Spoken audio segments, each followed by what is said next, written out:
přicházejí na svět učitele a učitelky. O tom si povídáme s našimi hosty v podcastu Komunity vzdělavatelů budoucích učitelů. Platformy, která sdružuje ty, kdo připravují budoucí učitele.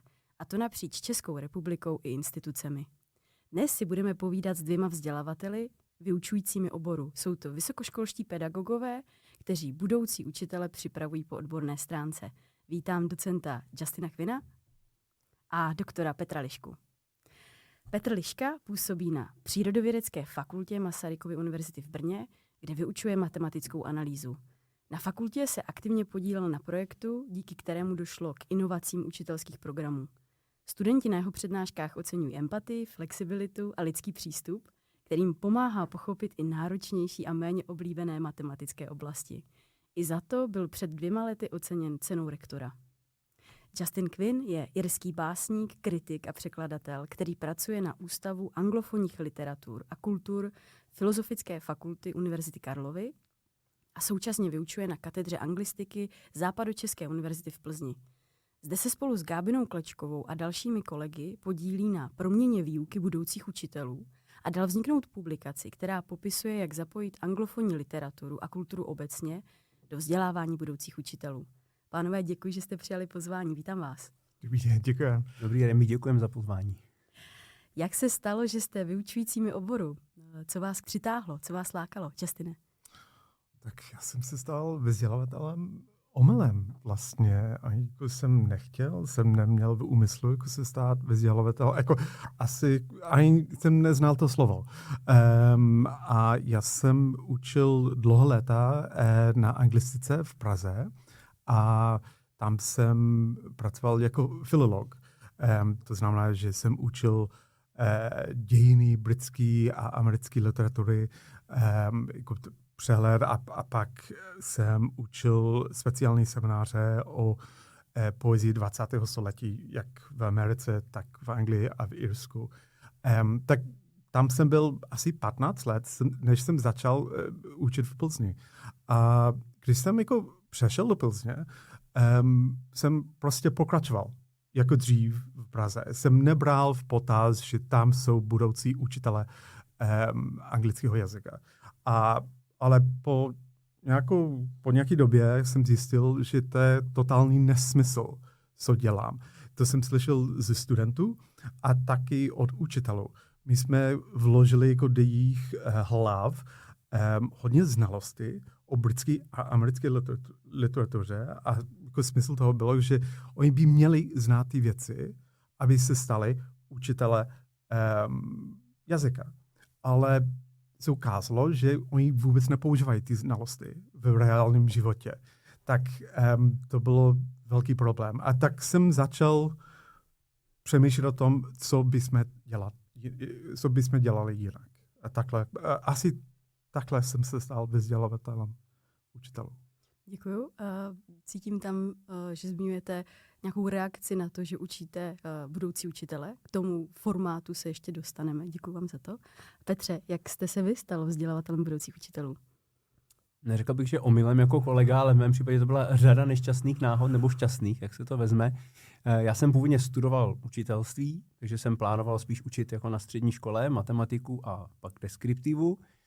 A ve třeťáku ale, nebo už možná ve druháku, si jeden vyučující všiml, že já hodně pomáhám spolužákům na té vysoké škole a najednou ani nevím, jak a příští semestr jsem ten předmět už cvičil. Takže jsem takhle jako se tam začal jako zachytávat na té fakultě a pak vlastně se mi nechtělo psát diplomku. Takže místo toho, abych psal diplomku, jsem radši napsal skripta a už jsem se jako zachytil s paní profesorkou jednou, která se potom stala mojí školitelkou. Nastoupil jsem na doktorát a prostě jsem tam. A vždycky jsem chtěl učit ty budoucí učitele, protože samozřejmě dokud jsem byl mladý, tak jsem měl představu o tom, že je mi jasný, že takhle oni to dělají blbě a já to budu dělat líp. Tak to už dneska neplatí, už tu představu úplně nemám, že to budu dělat líp, ale prostě jsem tam, učím je a mám z toho jako velkou radost. Děkuji za tu reflexi toho, jak dneska učíte, k tomu se taky ještě dostaneme. Já bych si chtěla představit, jak vypadá vlastně vaše práce. Mohli byste nám přiblížit, kolik z vašeho pracovního času, z vašeho vytížení je určeno přímo na vzdělávání budoucích učitelů? Tak já učím dny každý týden a mám asi další den na přípravu.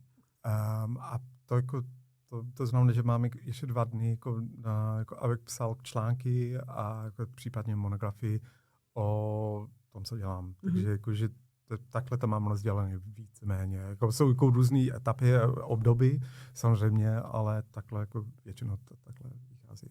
Děkuji. A v jakém ročníku jsou vaši studenti učitelství? Jsou v 3. ročníku bakalářského studia a taky občas učím magisterský studenty. Děkuji. Petře?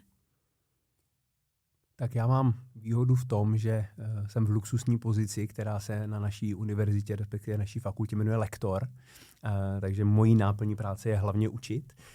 Takže já učím v tuhle chvíli, protože mám ještě potom jeden úvazek někde jinde, tak já třeba týdně učím 22 hodin přímé výuky, takže jsem jako hodně zafixovaný na tu věc, jako výuku a věci s tím spojené, takhle. A budoucí učitele mám třeba 1/3 toho času, nebo něco takového. Já tam mám moje největší výhoda, když to vezmu obloukem, je to, že já učím předmět, který se jmenuje matematická analýza 1, 2, 3, 4. Čili já mám kontinuální práci s těmi studenty, já je vidím prostě po 2,5 roku třeba, takže vidím, jak se vyvíjí, jak se zdokonalují, jak se mění, což je na tom vlastně to hezké. A pak mám ještě nějaký předmět pro navazující studenty. Takže takhle nějak to vychází asi na tu 1/3 z těch mých výukových hodin.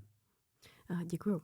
Vaším úkolem vzdělavatele oborového předmětu je provést budoucí učitele obsahy vašeho předmětu a případně jim pomoci, jak potom s tím předmětem pracovat ve škole. Vy už jste se toho oba dva trošičku dotýkali, že učit učitele je trochu něco jiného. Mohli byste mi teď konkrétně popsat, jak vaše výuka a spolupráce s budoucími učiteli vypadá?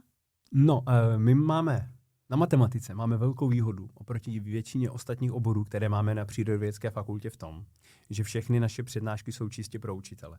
Jo, u těch ostatních oborů ti budoucí učitelé jsou namíchaní s těmi studenty toho odborného studia, když to my prostě máme všechno solo pro ně. Takže si člověk může dovolit opravdu pracovat jako jinak. A to jinak znamená hlavně třeba to, že nemusíme tolik dbát na té rigoróznosti, aby to byla prostě ta pravá matematika, všechno dokonale vysvětlené, všechny důkazy a tyhle věci. Ale že se můžeme víc bavit o tom, prostě, jak se to dá aplikovat, jak se o tom dá potom mluvit a kde se to používá v tom reálném životě, na což té normální matematice už potom není čas. A ve cvičeních si prostě v uvozovkách z ní můžeme dělat víc legraci, jo, že když jdou oni počítat něco k tabuli, že už se mají vcítit do té role toho učitele. Tohle v tom odborném studiu neděláme, tam prostě buď ani nemusí počítat tu tabule, nebo prostě když to tam odkuňká a promlčí, tak je nám to jako jedno trošku. Když to u těch učitelů se snažíme prostě dbát na to, aby jako i v tom cvičení to probíhalo, jako by už to učili, aby to dokázali vysvětlit nějak prostě podat těm spolužákům. Děkuju. Já bych to popsal tak, že můj náplň práce jako není jako přímo připravit ty učitele jako do třídy a jak budou učit jako tu látku tam. Od toho jako jsou kolegové, jako třeba Gabriela Klečková, kterou jako jste zmínila.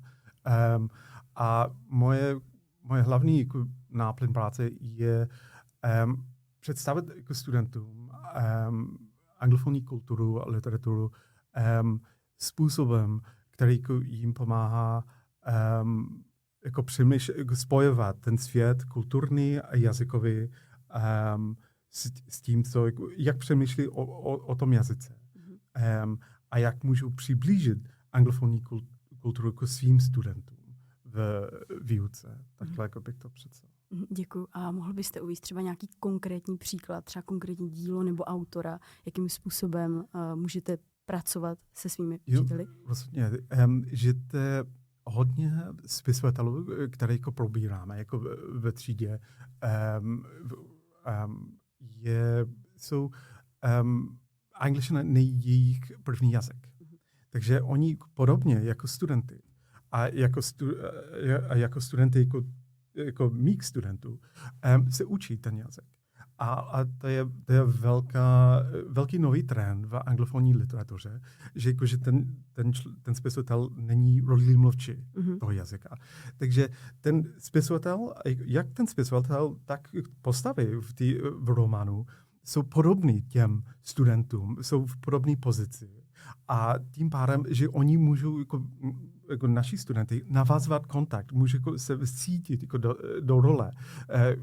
Jak říkám, jak spisovatel, tak postavy v tom romanu.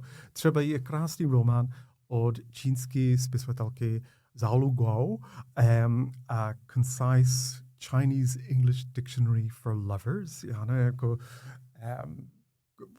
krátký, malý čínsko-anglický slovník pro milence. Takhle, to by asi šlo.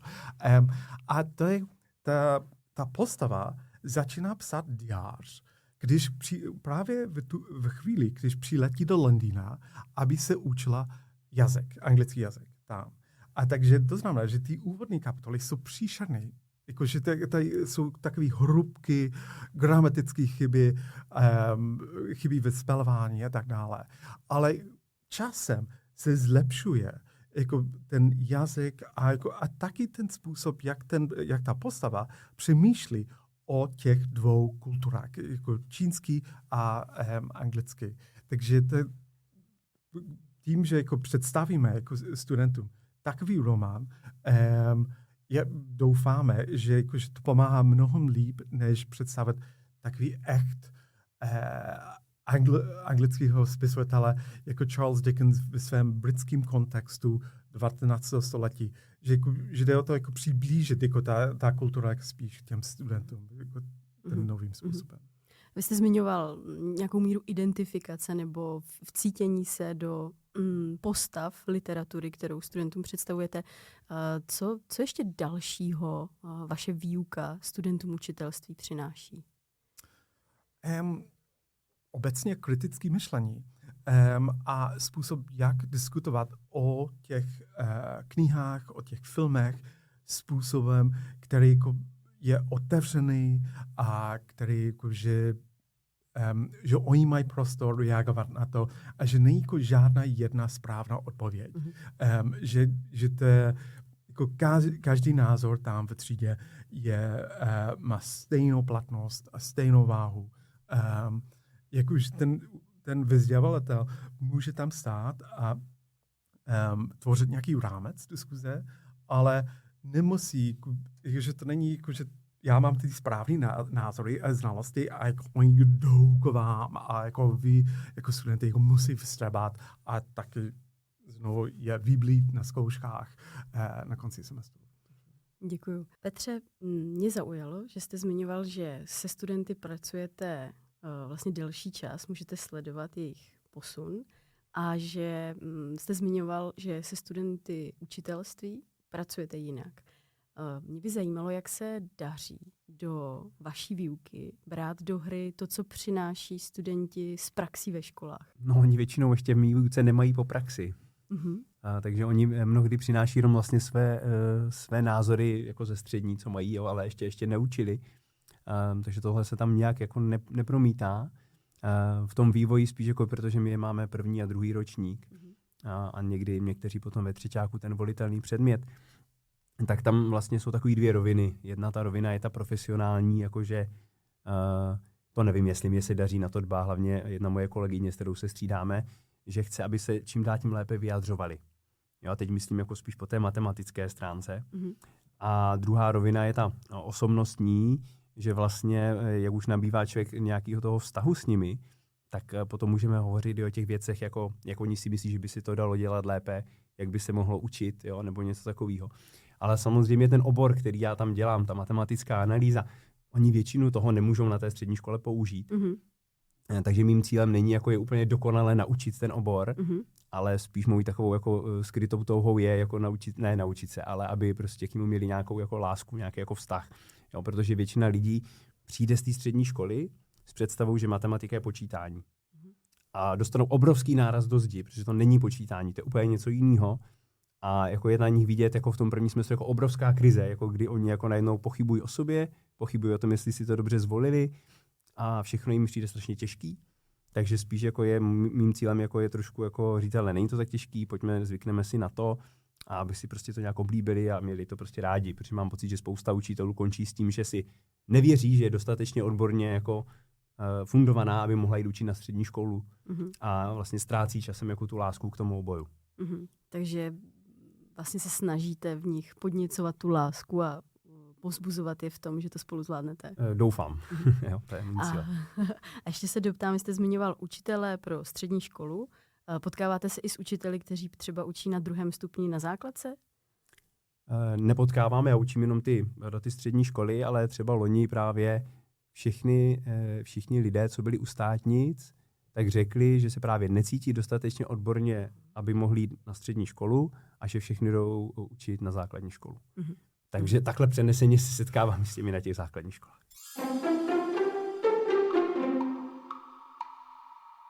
Jestli k tomu můžu poznámku, která mě teď ještě napadla, já si totiž myslím, že my vlastně, a teď nevím, jestli je to obecný problém na těch filozofických a přírodovědeckých fakultách a nevím, jak je to na těch pedagogických fakultách, ale zvlášť u těch dvouoborových studentů mnohdy jako zapomínáme na to, že oni prostě studují na té přírodovědě většinou prostě 2 těžké obory. A že to je jako fakt těžký, protože do toho mají ještě ty pedagogické věci a chodí na ty praxe a mají přemýšlet o tom, jak to učit a mají být dokonalý osobnosti. A my to nějak jako, přijde, že my to nereflektujeme. Jo, my jako pořád říkáme, no ale ti odborní studenti, oni jsou jako lepší v těch předmětech, že jo, než vy a takhle. Nebo jim to neříkáme, ale máme to jako v pozadí. A to bylo takové moje prozření, stalo se mi to loni na podzim, já jsem jel v tramvaji a povídali si 2 studentky z právnické fakulty, že oni jsou z toho gymnázia. A už na tom gymnázium jako říkali, že oni jsou ta elita, protože jsou z toho gymnázia. A teď na těch právech jim taky pořád říkají, že jsou vlastně ta elita, že jsou jako na těch právech. A já si říkám, sakra, a proč my těm učitelům neříkáme, že oni jsou ta elita, když to je daleko těžší vystudovat to učitelství než ta práva. Tak jsem si jako říkal, že vlastně možná chyba je i v těch nás jako vzdělavatelích, že jim jako víc netlačíme do toho, že oni jako vlastně jsou ty hvězdy. Jo? Že tohle jako možná jako trošku chybí nějaký náš jako optimismus směrem k ním. No. Já moc děkuju za tuhle poznámku a vidím, že Justin by na to rád zareagoval. Jestli bych mohl navázat trošku na co řekl Petr. Já jako stejně nemyslím si, že naši studenti by měli třeba učit jako ten román o tom slovníku, jak jsem popsal. Že to není smysl toho.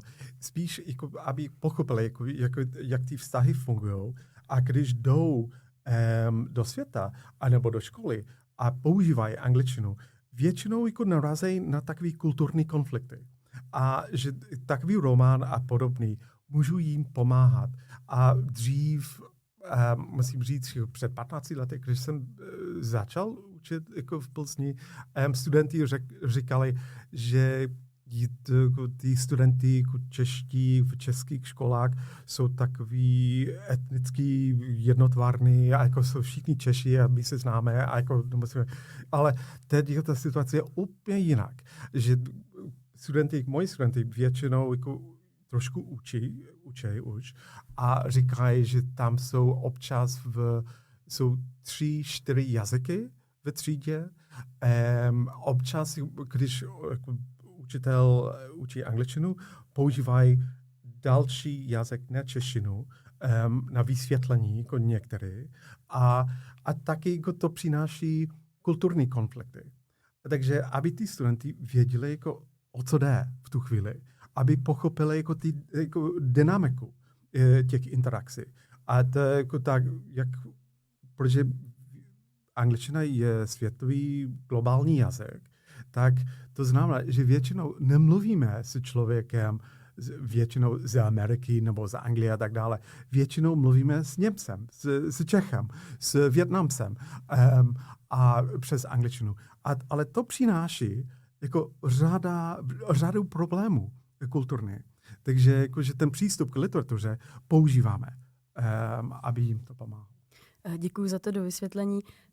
Mně přijde skvělé, že zmiňujete, že vlastně to, co si vaši studenti ve vaší výuce zažijí, je nějak formuje pro to, aby potom ve svých rolích mohli své studenty ve školách nebo žáky, děti vlastně vést podobným směrem a otvírat jim tu optiku, kterou si myslím, že přesně v České republice je to něco, co nás může posunout dál, protože ten svět se posouvá dál. No, jako literatura je v podstatě v tom případě náhrada za zkušenosti, kdyby mohli tam trávit jako třeba 5 let v Paříži nebo ve Švédsku a tak dále. To by bylo jako lepší, než studovat literaturu. Ale jako nemůžou takhle cestovat, takže jako máme romány, filmy a básně případně. Petře, chtěla bych se ještě vrátit k vašemu postřehu o prestiži a posilování sebevědomí učitelů. Já si tady dovolím osobní vsuvku, kterou, když tak to můžeme vystřihnout. Já jsem si vlastně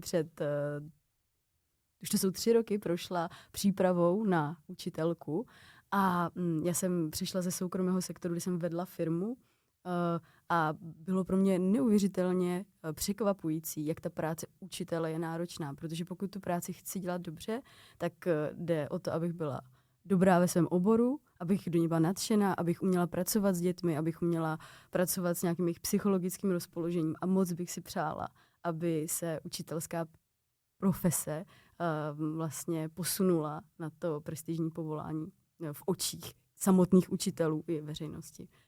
Takže děkuju. Já bych se chtěla zeptat, jak jako vyučující oboru poznáte, že se vám vaše práce daří? Ani jeden nechce odpovědět. Ne. To si pamatuju, že učitel klarnetu jako mého syna, já jsem mu přinesl flašku na konci semestru a já jsem mu jako podal jako tu flašku, on jako otevřel kabinet a tam měl asi jako, já nevím, 20 flašek.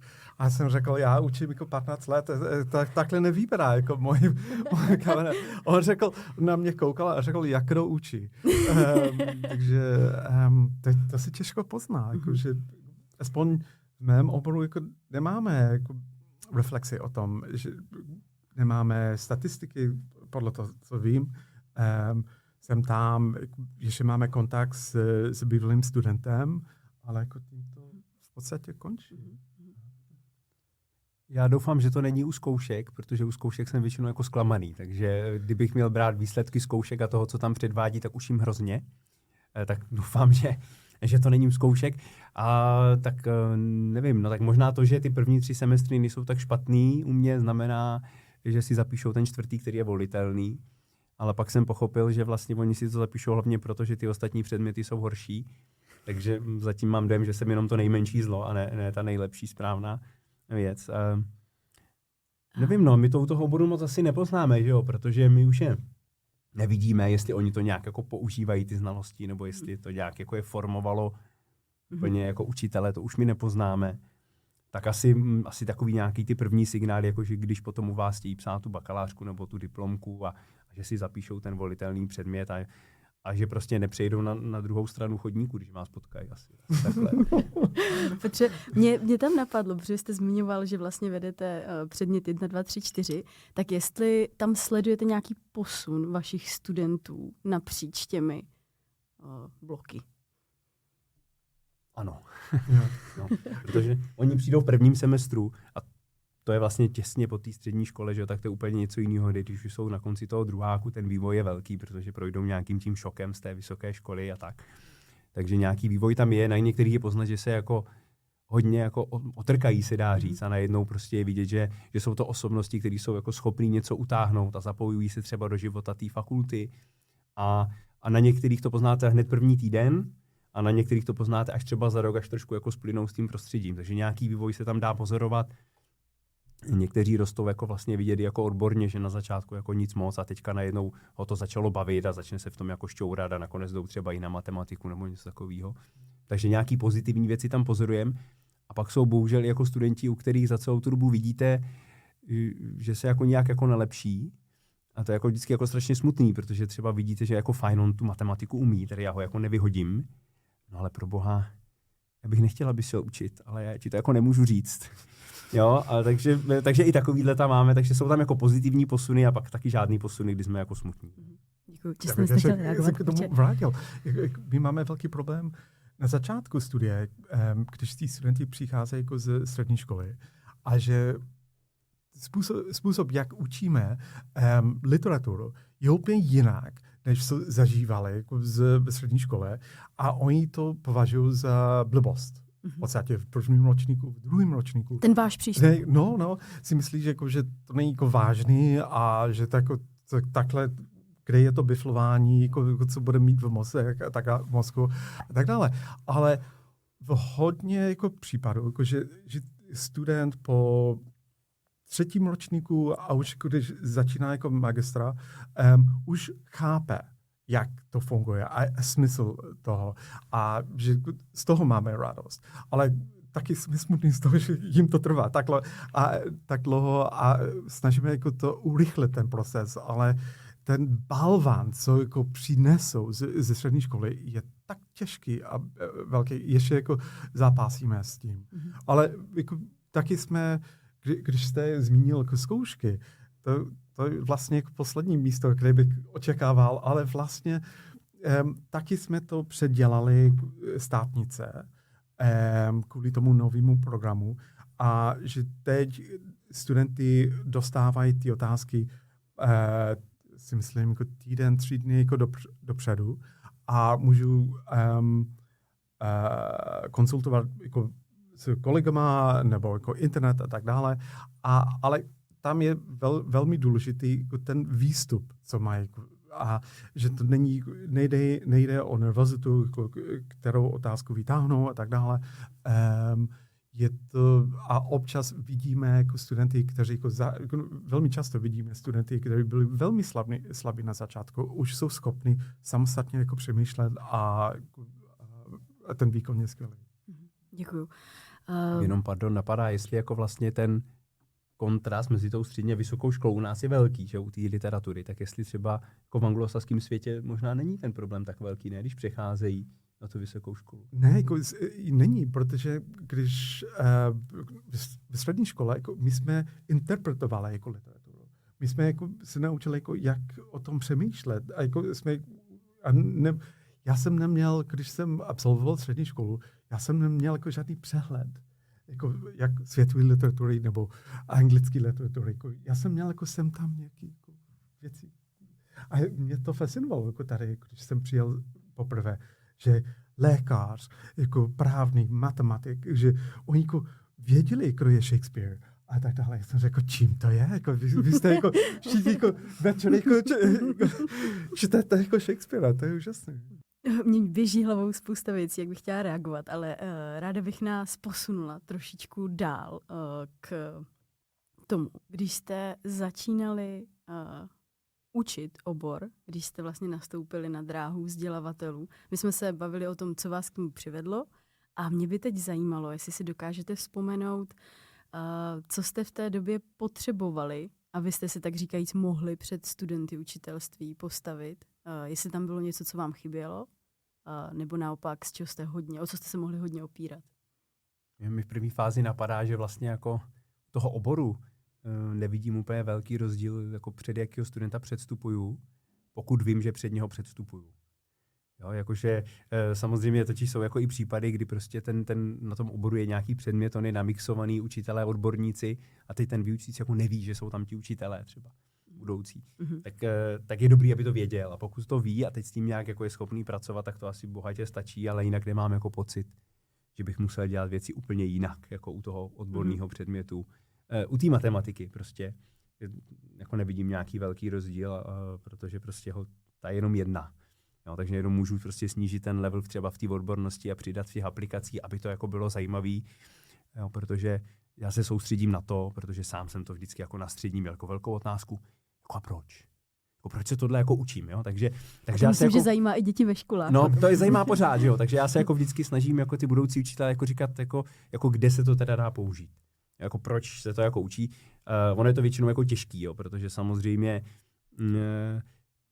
takový ty vágní odpovědi, jako že jsou to nějaké kompetence, to ty žáky jako nezajímá, jako tohle tímhle se učíš jako počítat a rozvíjet to tvoji jako nějaký logický myšlení a tak to je k ničemu, že toho neuspokojí, ale když se mu třeba jako řekne, jako kde se to dá použít a že díky tomu, hele, tady ti funguje tahle aplikace v telefonu, to je čistá matematika, tak jako samozřejmě není úplně spokojený, ale aspoň mi, aha, jo, tak dobrý.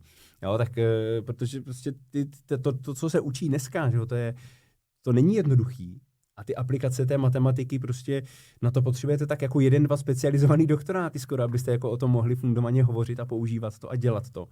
Jo, takže tak to je jako komplikovanější, ale pořád se jako snažím mi vysvětlit, jako k čemu to je. Takže když jsem u učitelů, tak na tohle prostě dbám. Když prostě na informatice učím ty stejné věci, tak jenom vím, že oni prostě mají za úkol se to jako naučit, tak se jako nebavíme, jako k čemu je to dobrý v reálném světě, protože to u nich buduje nějaký teoretický základ pro ty další věci. Takže tam na to není potřeba tak dbát. Ale u těch učitelů naopak vždycky, hele, k čemu to je, jak to bude dobrý a tak dále. Děkuji. Justine, něco, co jste v začátcích své pedagogické kariéry potřeboval, nebo naopak o co jste se opíral, co pro vás bylo užitečné? Trošku podobně jako Petr, já jsem potřeboval někoho, kdo by mě vysvětlil, proč moje oborové znalosti jsou důležité pro budoucí učitele jazyka, anglického jazyka. A to jsem postrádal totálně. Spíš to bylo jako, já jsem viděl akreditační spis a tam to bylo psáno, že mám to učit takhle a konec. A takže jsem jel dál. A to trvalo jako docela dlouho, takže to mě velmi chybělo. A o co jsem opíral? Spíš to, já jsem se snažil učit dobře a poslouchat ty studenty a to bylo asi jako začátek jako těch problémů, co jsem měl, jako jsem poslouchal ty studenty. Oni řekli, že nejsou spokojení, že oni si myslí, že to je k ničemu. Je to roztomilý, ale zase jako neužitečný. Ano, děkuju. Mě napadlo, že já jsem vlastně neodpověděl na otázku předtím, že já jsem uhnul někam jinam, to je evidentně moje specialita. Mně to ale přišlo zajímavý, takže jsem vás nechala. Jo, ale tak já přemýšlím, co jsem na začátku potřeboval. Podle mě to člověk potřebuje pořád, jako, zpětnou vazbu, kterou je ochotný, jak je dneska moderní říkat, reflektovat. Jo? Tak já jsem to dřív chápal jako to stejný a dostanu zpětnou vazbu, tak si automaticky na ní zamyslím, tak teď dodávám, že vím, že to slovo je reflektovat. Takže jako mám reflektovat. A to ti studenti ale mnohdy jako nechtějí říct. Nebo někdy oni řeknou, jako, je to takový výkřik v předmětové anketě, jsem nespokojený. Jako super, a co s tím jako já mám dělat, že ty jsi jako nespokojený. Takže, ale pak je výhoda, když člověk má už prostě nějaký, po těch pár semestrech nějaký ten vztah, tak oni jako třeba jako řeknou. Jo, jako s čím jsou nespokojení, nebo co jim přijde, jako, že je špatně, a já jim třeba řeknu, OK, ale s tím já nic nenadělám, prostě, jo, jako pokud tohle téma je ve státnicích, já ho musím probrat a nemůžu říct, ale to je pro tebe zbytečný, na to jsem jako malý pán. A pokud jsou to nějaké osobnostní věci, jako typu, bál jsem se zeptat, tak prostě vím, že jsem najednou jako asi měl špatnou atmosféru ve cvičení, když se bál zeptat a vím, že teda musím na to jako přemýšlet a víc na to třeba dbát.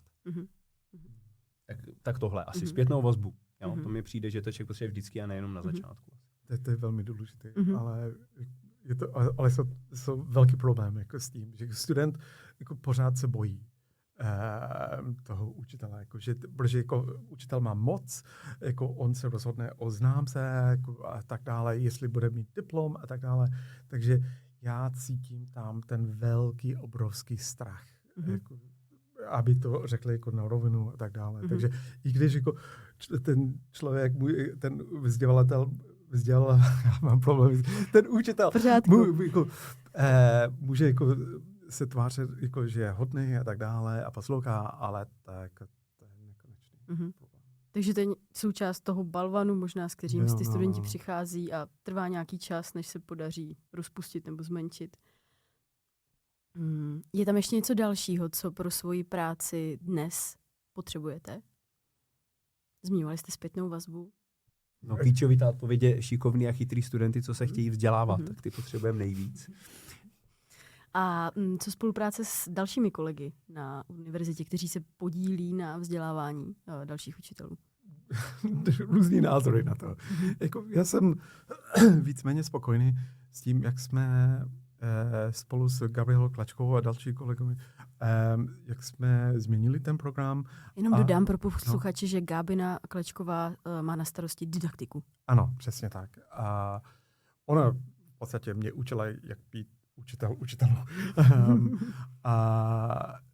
Takže já jsem spokojený, ale narazili jsme jako na problémy občas tady v českém kontextu, že akreditaci máme, ale mám pocit, že občas, jako, že ten kolegové z jiných univerzit nejsou tak otevřený jako novým nápadům a nechtějí jako se nimi jako zabývat. Takhle, jako, chtěl jako víc diskuze o tom, jak se dá dělat jinak. No, zamyslel jsem se intenzivně. Jak nějakou malinkatou spolupráci mám třeba s jedním kolegou, kde jsme i teď začali vlastně, abych asi použil, ne v tandemu, ale jako v pseudotandemu, učit předmět popularizace matematiky, takže na něčem jsme se shodli prostě spolu, jakože je dobrý jako asi těm učitelům předat jako ty schopnosti a nějaký znalosti a aby prostě to mohli popularizovat, a ne ve smyslu, že by teď museli jako vyjít ven a začít dělat stand-up o matematice nebo podcast o matematice, ale což je mimochodem strašně těžké, jo? Matematika bez vizualizace je fakt jako těžká, takže podcast o matematice je těžká disciplína. Takže nějakou spolupráci jsme udělali jako směrem k tomuhle, jako to je ten můj cíl, ta láska. A jenom se doptám, to je kolega z oboru. A ten je z oboru, ten neučí vůbec učitele, on učí jenom odborný předměty, ale on si zase jednoho dne řekl, no ale když to nebude někdo popularizovat, tak tady žádný studenty mít nebudem. Takže on to bral jako, že on to dělá i pro ty odborný a já jsem mu říkal, no ale ti nejšikovnější popularizátoři jsou ti učitele.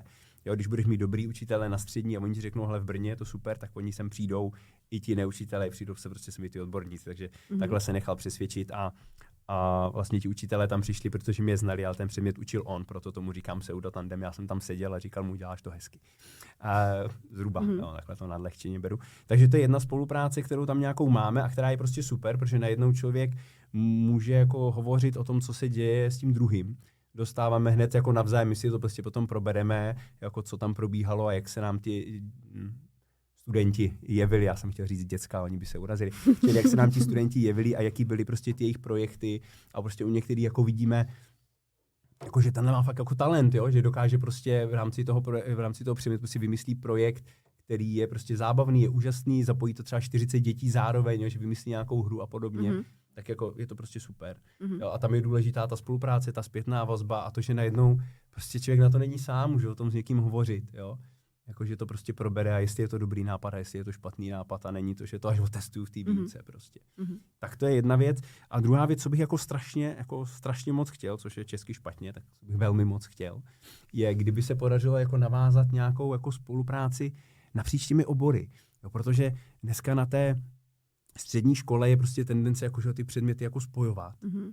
A tak my bychom jim jako chtěli, já bych taky chtěl na vysoké škole mít prostě jako předmět, který by ukázal, jak se jako ta matematika dá použít v biologii, v chemii, v ZSV, prostě do češtiny, angličtiny nedostanu asi, jo, ale jako přečetl jsem si jednou knížku Matematická lingvistika, nepochopil jsem nic. Takže tam bych jako asi nedostával, ale tak tohle by se mi strašně líbilo. Ale vlastně jako nevím, kde toho kolegu mám jako najít, který by jako něco takového chtěl jako začít vymýšlet. Jo, jako mám chodit po fakultě a klepat na dveře, jo, takže tak prostě se o sobě nevíme, takže člověk tak jako doufá, že na někoho narazí a někde se seznámí a třeba něco dáme dohromady. Tak tohle mě chybí a bylo by to strašně fajn. Ale nevím, jak se to dělá. Tak díky, tohle je možná poznámka pro posluchače. Pokud je někdo, kdo by se s Petrem rád zamýšlel nad mezioborovou spoluprací, tak se mu může určitě ozvat. Je tam ještě nějaký další typ spolupráce s vašimi kolegy, který vás podporuje, případně byste ho uvítali. Možná to ještě doplním, že vlastně v rámci téhle série jsme si povídali s dalšími vzdělavateli, kteří spolu s vámi připravují budoucí učitele. Byli tam oboroví didaktici, vyučující pedagogicko-psychologického základu, provázející učitele. Tak jestli možná s těmito typy vzdělavatelů nějak komunikujete? Tak já ne, já většinou souvám od těch věcí, protože moje hlavní práce je přemýšlet o literatuře a psát o tom jako vědecky. Takže já bych chtěl jako takovým směrem jako ubrat jako spíš, než navazovat jako kontakty jako v tomto světě. No, já taky nespolupracuju s těmi ostatními skupinami nějak a myslím si, že tohle mě nechybí úplně. Protože já vlastně musím pořád jako myslet na to, že sice ano, je to učitel, ale já mu vlastně mám dát jako vhled do toho oboru. Jo, tak já vlastně se jako nesnažím úplně tam dělat ty věci jako pedagogicky, jako správně, nebo to říká možná blbě, jo, ale že se jako, třeba mám kolegyni, která zase jako to bere přesně naopak a ona s těmi budoucími učiteli dělá všechny jako ty různé hry a pedagogické metody a věci, jako které by mě nikdy nenapadlo jako na vysoké jako zkoušet, jo. A ona to jako dělá a oni jako to někteří to velmi pozitivně jako přijímají. A já tohle jako nedělám, ale dělá to dobře, já jí to jako závidím, já to neumím. Ale vlastně si říkám, hele, ale Péťo, nemusíš z toho být smutný. Ty jim ukazuješ ten obor A teď jako já nepotřebuji, aby z toho byl hned kontext, jako jak on to bude dělat ve třídě a co mu na to řekne provázející učitel na praxi a takhle. Jo. Takže tuhle spolupráci nemáme a myslím si vlastně na jednu stranu, že je to jako dobře. Jo, že jako reflektuju, že on je učitel, vím o tom, pracuju s tím, ale teď jako já ho nepřipravu. On to, co já dělám, učit nebude. Prostě to je vhled do toho oboru, aby on věděl, jako, že matematika není počítání. Děkuju.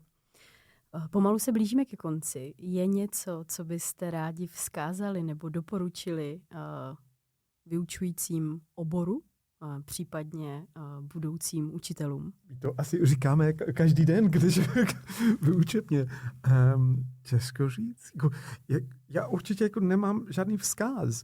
Já jako bych chtěl jako jít... Nebo přání možná. Ne, a jim dobře do oboru, ale že to je spíš jako, já bych chtěl jít jako příklad, jako, že to je spíš příklad, jak přemýšlet o kultuře, o jazyce, ale taky, jak jednám se studenty. Jako, že jednám průhledně, férově, odpovídám na špatné hodnocení a tak dále a neberu to osobně a vzdávačně a tak dále. Tak asi to, tím to asi končí.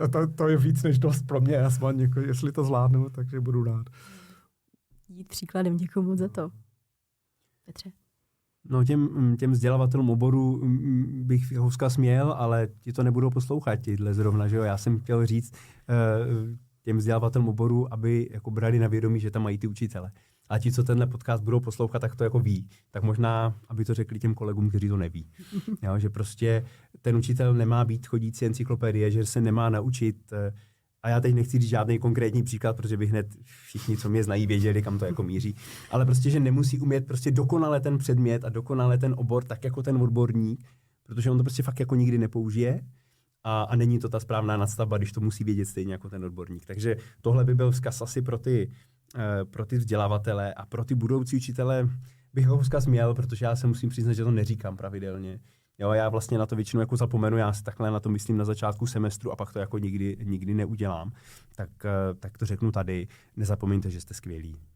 Jo, že jste si to vybrali a že to chcete dělat. To je krásný závěr.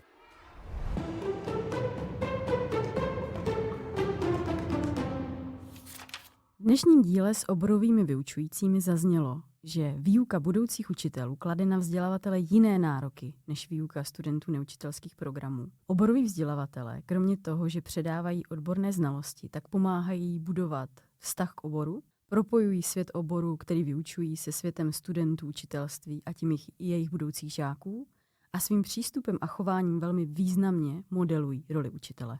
Hosty dnešního dílu byli vyučující oboru Justin Quinn ze Západočeské univerzity v Plzni a Petr Liška z Přírodovědecké fakulty Masarykovy univerzity v Brně. Pánové, já vám děkuji za rozhovor a přeji si, ať se vám i nadále daří rozvíjet váš obor a získávat pro něj budoucí učitele. Děkuji. Děkujeme.